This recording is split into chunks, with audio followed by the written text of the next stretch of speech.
नमस्कार, मी निकिता. आपण पाहतायत LS मराठी. पाहुयात महत्त्वाच्या घडामोडी.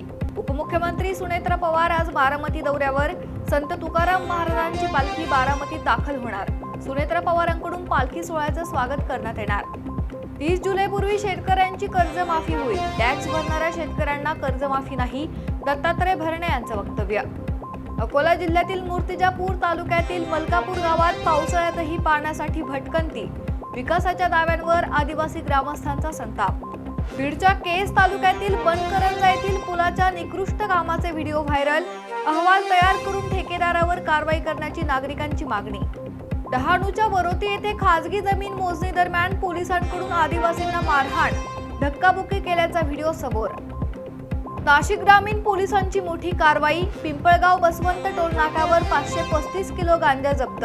तब्बल 1,12,00,000चा मुद्देमाल जप्त. एकाला अटक. वसंतराव नाईक मराठवाडा कृषी विद्यापीठाच्या कार्यालयात वेतनवाढ करण्यात यावी यासाठी महिला आणि कंत्राटी कामगारांचे ठिय्या आंदोलन. मागण्या मान्य होत नाही तोवर आंदोलन सुरूच राहणार. आंदोलनकर्त्यांचा इशारा. पुणेकरांना दिलासा. 22 जुलैपर्यंत पाणी कपात रद्द. महापौर मंजुषा नागपुरे यांचे प्रशासनाला आदेश. अहिल्यानगरच्या श्रीरामपूर हत्या प्रकरणी सर्वपक्षीय महामोर्चाचे आयोजन. मोर्चात नागरिक देखील मोठ्या संख्येने सहभागी होण्याची शक्यता.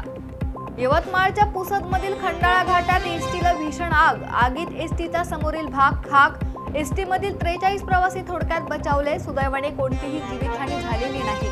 या होत्या महत्त्वाच्या घडामोडी. पाहत रहा LS मराठी.